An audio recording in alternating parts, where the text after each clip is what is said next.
안녕하세요, 요피코 사원입니다. 이번 영상은 데스크탑을 구매할 때 어떤 부품이 중요하게 고려되어야 하는지 연구 분야별로 정리하고자 합니다. 데스크탑은 연구 수행에 있어 반드시 필요한 도구이지만 목적과 달리 너무 고사양 또는 너무 저사양의 데스크탑을 구매하는 경우가 많습니다. 특히 데스크탑 각 부품들의 용도를 설명하고 추천하는 영상은 많으나 대부분 문서 작업용과 게임용으로만 구분하고 있어 대학생 및 대학원생들은 문서 작업용 데스크탑만 구매하게 되는 불상사가 발생하게 됩니다. 따라서 이번 영상에서는 여러분들께서 하시는 연구활동을 크게 4개로 나누어 각 활동별로 무엇을 중요하게 고려해야 하는지 공유하도록 하겠습니다. 그럼 저와 함께 출발해볼까요? 먼저 데이터의 통계 분석 용도입니다. 통계 분석은 사회과학 분야에서 수행되는 경우가 많은데요. 통계 자료를 이론적 틀 안에서 시뮬레이션 하는 일이 많아 다중 명령 처리 능력이 중요하다고 할 수 있습니다. 즉, 중앙 처리 장치인 CPU가 가장 중요하게 고려되어야 하며 특히 코어 수와 스레드의 숫자가 많은 제품을 선택해야 합니다. 정확한 설명은 아니지만 코어는 인간의 뇌에 대응하고 스레드는 작업을 수행하는 손에 비유되곤 하는데요. 코어와 스레드가 많으면 많을수록 통계 자료의 변수 처리 능력이 높아지며 데이터 가공, 병합, 최적화 등의 속도가 기하급수적으로 빨라지게 됩니다. CPU를 생산하는 기업으로는 인텔과 AMD가 있으며 인텔의 경우 8코어 8스레드의 i7-9700, AMD의 경우 라이젠 7 3800X를 추천드립니다. CPU의 모델명을 보는 방법은 모델명에 있는 숫자를 보는 것입니다. 예를 들어 i7-9700이라 하면 9는 제품의 세대를 나타내며 i 다음에 있는 숫자 7은 한 세대 내에서의 차별화된 라인업을 의미합니다. 즉, 해당 제품은 인텔이 제조한 다중코어 CPU의 9번째 세대이고 세부적으로 코어가 8개, 스레드가 8개인 제품 라인업입니다. 인텔에 대항하여 AMD는 2017년에 라이젠이라는 다중코어 CPU를 출시한 바 있는데요. 예를 들어 라이젠 7 3800X라 하면 숫자 3은 세 번째 세대, 7은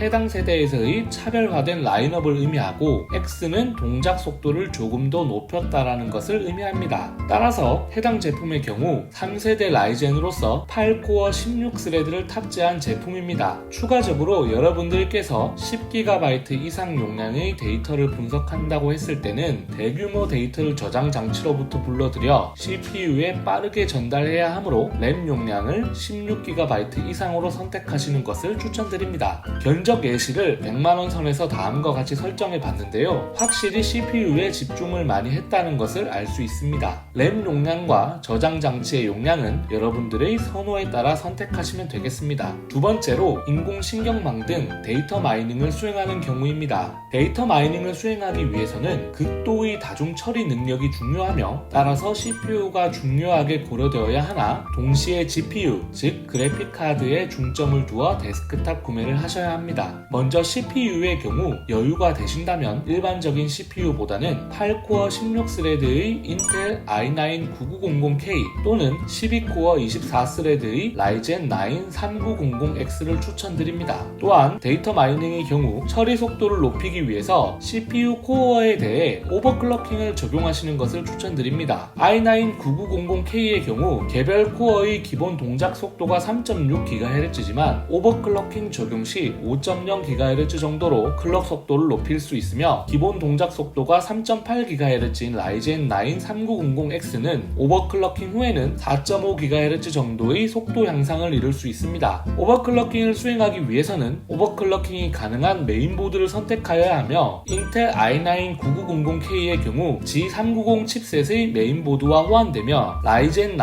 3900X는 X570 칩셋의 메인보드와 호환되니 이를 신경 쓰셔서 구매해야 합니다. 그러나 오버클럭이 적용될 시에는 CPU에 발열이 발생하니 각 CPU의 기본 쿨러보다는 방열판 또는 추가적인 쿨러도 함께 사용하시는 것을 추천드립니다. 특히 데이터 마이닝 중에서도 딥러닝 분야를 연구하시는 분들은 그래픽카드에도 신경 쓰셔야 합니다. 많은 분들께서 그래픽카드는 게임 용도로 구매해야 한다는 생각을 가지고 계시는데 맞는 말이기는 하나 딥러닝 용도로 생각해 보았을 때는 결코 사실이 아닙니다. 그래픽카드에는 GPU라는 연산 장치가 포함되어 있는데 이 장치는 쿠다코어라는 특별한 치밀한 코어 연산을 통해 그래픽 정보를 처리하게 됩니다. 이때 CPU로 처리하기 힘든 극도의 다중 연산을 이 GPU가 아주 효과적으로 처리하는 경우가 있는데요. 이는 비트코인 채굴에 CPU가 아닌 GPU가 주로 사용된다는 것에서 쉽게 이해할 수 있습니다. 따라서 딥러닝 수행을 위해서는 그래픽카드의 GPU가 필수적인 요소이며 간혹 다중 GPU로 이루어진 워크스테이션을 구매하는 연구실이 있으나 이에 대한 자세한 설명은 영상 범위를 넘으므로 생략토록 하겠습니다. 데이터 마이닝용의 데스크탑 견적을 정리해보면 다음과 같으며 특히 CPU와 그래픽카드에 초점이 맞추어진 것을 확인할 수 있습니다. 여기서 그래픽카드가 포함될 시 내장 GPU가 제거된 CPU 모델을 구매하시는 것이 합리적인데 인텔의 경우 모델명 뒤에 F가 붙어있는 모델이 AMD 라이젠의 경우 모델명 뒤에 G가 빠져있는 모델을 구매하시면 됩니다. 다음으로 지도 및 인공위성 사진 분석, 제품 설계 등 그래픽 요소가 중요한 연구를 수행하는 경우입니다. 이 경우 당연하게도 그래픽카드가 가장 중요하게 고려되어야 합니다. 물론 CPU 장치 내에 GPU가 내장되어 있는 경우가 많으나 내장 그래픽을 사용해 보신 분은 아시겠지만 말 그대로 화면을 보여준다 이외에 그 어떤 성능 향상도 기대할 수 없습니다. 따라서 4K 영상을 재생하는데 상당히 어려움이 있거나 단순한 사진 편집에도 발열로 인해 제대로 된 작업을 할 수 없는 경우가 허다합니다. 그래픽카드를 구매할 때는 그래픽카드 자체의 메모리 용량, 동작 클럭수, 그리고 CUDA 코어의 개수 순으로 살펴보아야 합니다. 그래픽카드는 엔비디아의 지포스 시리즈와 AMD의 라데온 시리즈가 있으며 두 제품군 간에는 성능상 큰 차이를 보이지는 않습니다. 2020년 상반기 현재 기준으로 엔비디아의 지포스 시리즈는 최소 RTX 2060 슈퍼, RTX 2070 슈퍼, RTX 2080으로 구분되는 제품을 선택하시면 되며 AMD의 라데온을 구매하고자 하시는 분은 최소 RX 570, RX 580, RX 590부터 RX 5700까지 용도에 따라 구매하시면 되겠습니다. 해당 제품군 이하의 그래픽카드의 경우 4K 영상을 재생하는 용도에는 적합하나 연구용으로 사용하기에는 성능상 부적합하다고 할 수 있습니다. 다만 RTX 2070 슈퍼 이상이나 RX 590 이상을 구매할 시에는 그래픽카드에 별도의 전원 공급이 필요한 경우가 많으니 해당 제품 이상의 그래픽카드를 구매하실 분들의 경우 출력 전력이 600W 이상인 파워 서플라이를 넉넉하게 구매하시는 것을 추천드립니다. 마지막으로 자료 취합과 허지 정보들을 주로 다루는 경우입니다. 데이터를 직접 분석하시는 분들이 아닐 경우 대부분 이 범주에 속하실 것으로 생각되는데 결론부터 말씀드리면 많은 다중 코어 CPU나 클럭 수가 높은 GPU를 탑재한 그래픽카드를 구매하실 필요가 없습니다. 대부분의 문서 편집 프로그램이나 엑셀 등 데이터 관리 프로그램 그리고 웹 브라우저 등의 경우 다중 코어를 모두 활용하는 경우는 거의 없으며 따라서 코어 수와 스레드 수를 최소로 가져가는 것이 합리적입니다. 특히 4K 이하의 Full HD나 QHD 모니터를 사용하시거나 재생 빈도가 144Hz 미만의 60Hz 정도의 모니터를 사용하시는 분들이라면 CPU에 포함되어 있는 내장 GPU로도 충분히 작업을 수행하실 수 있습니다.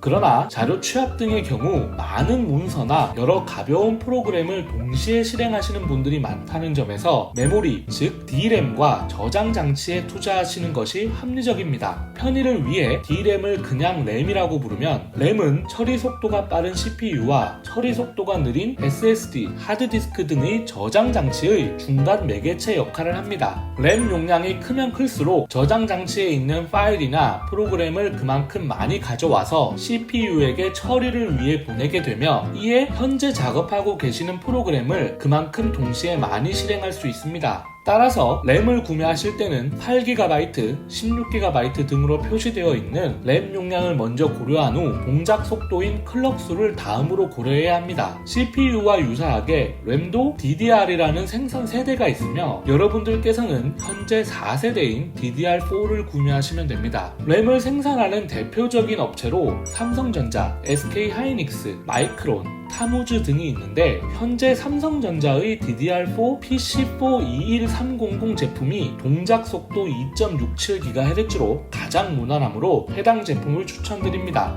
다른 생산업체가 생산하는 램의 경우 PC를 RGB 용도로 꾸미거나 동작 속도를 인위적으로 높이는 오버클럭을 할 것이 아니라면 추천드리지는 않습니다. 저장 장치에 대해서는 추가로 설명이 필요하지 않을 것으로 생각됩니다. 그러나 의외로 SSD와 하드디스크를 혼동하시는 분들이 계신데요. 두 저장 장치는 저장 용도로 활용되는 점 이외의 모든 점이 다르다고 보시면 됩니다. 하드디스크가 자기장의 원리를 바탕으로 플래터와 헤더가 작동하는 아날로그 방식이라면 SSD는 플래시 메모리 기반으로 작동하며 컨트롤러와 같은 디지털 방식으로 작동합니다. 따라서 읽기 및 쓰기 속도가 SATA3 케이블로 연결했을 때 하드디스크가 초당 100MB를 전송한다면 SSD의 경우 초당 500MB 이상을 전송하고 특히 윈도우즈 부팅과 관련되는 액세스 시간은 100배 이상 SSD가 하드디스크보다 더 빠릅니다. 따라서 저장 장치를 구매하고자 할 경우에는 먼저 SSD를 선택하신 후 자료 저장 용도로 하드디스크를 고려하시는 것을 추천드립니다.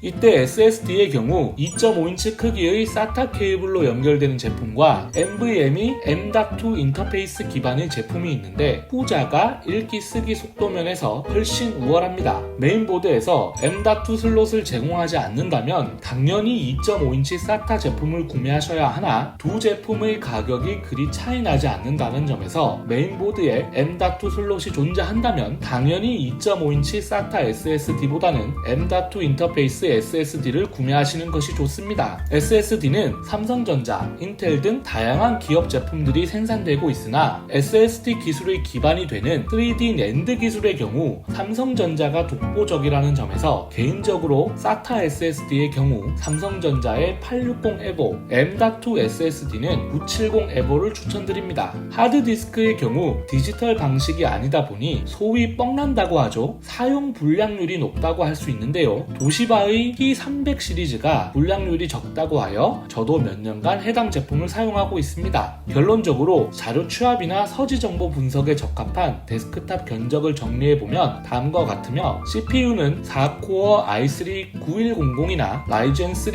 3200G를 추가하였으며 그래픽 카드는 없으나 램과 SSD 및 하드디스크 용량에 조금 더 투자했다라는 것을 확인할 수 있습니다. 연구 용도를 토대로 데스크탑 부품을 정리한 내용은 여기까지이나 이 외에도 부가 기능을 위한 부품 선택 전략을 하나 더 소개해드리고자 합니다. 바로 메인보드의 선택인데요. 메인보드는 과거에 마더보드라고 불리기도 했으나 최근에는 마더보드라고 말하시는 분은 많지 않습니다. 메인보드는 위에서 설명드린 데스크탑의 모든 부품들을 서로 연결시키는 중요한 역할을 맡고 있습니다. 메인보드를 좋은 것으로 선택하게 되면 블루투스, 무선 랜 등 다양한 기능을 추가적으로 제공하므로 이러한 부가 기능이 필요하신 분들은 메인보드에 더 투자하시는 것을 추천드립니다. 메인보드 선택은 여러분들께서 어떤 CPU를 사용하시냐에 따라 다른데요. 이는 다나와 등 중개업체에서 자세하게 다루고 있으니 CPU와 메인보드의 호환성을 반드시 확인하셔야 합니다. 일반적으로 메인보드는 그 성능에 따라 H, B, G 시리즈로 나누게 되며 예를 들어 인텔 CPU 소켓용을 보자면 H310보다는 B360이 좋고 이보다는 G390이 더 좋은 기능을 제공합니다. H 시리즈의 경우 일반적으로 램 슬롯을 2개만 제공할 뿐만 아니라 SSD의 M.2 슬롯을 제공하지 않으니 솔직히 말해 연구용으로 추천드리지 않습니다. 만약 여러분들께서 지금 H 시리즈 메인보드를 구매하고 나중에 컴퓨터 자원이 많이 소요되는 분석을 수행하여 업그레이드가 필요하다면 안타깝게도 이 경우 메인보드는 물론 CPU, SSD, 메모리까지 통째로 바꿔야 할 수 있습니다. 따라서 B 시리즈 또는 G 시리즈의 메인보드 구입을 추천드리며 특히 G 시리즈 보드의 경우 CPU나 램의 동작 속도를 인위적으로 높이는 오버클럭킹 기능을 제공하니 이를 참고하시기 바랍니다. 이 외에도 전원을 공급하는 파워 서플라이,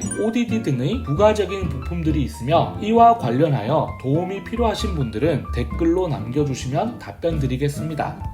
일반 용도 데스크탑의 경우에는 각 부품의 용도를 잘 모르고 잘못 구매할 수 있습니다. 그러나 연구자가 자신이 사용하는 주요 연구 장비에 대해 완전히 모른다는 것은 있을 수 없는 일이라고 생각합니다. 각 부품의 용도를 100% 본인의 연구 목적에 부합시키는 것은 어려우나 최소한 본인의 데스크탑이 어느 용도의 강점이 있는지를 아는 것은 분명 필요한 일이라고 생각합니다. 제가 준비한 영상은 여기까지입니다. 이번 영상이 도움이 되었다면 좋아요와 구독 꼭 부탁드리며 다음에는 더 유익한 영상으로 다시 찾아뵙겠습니다.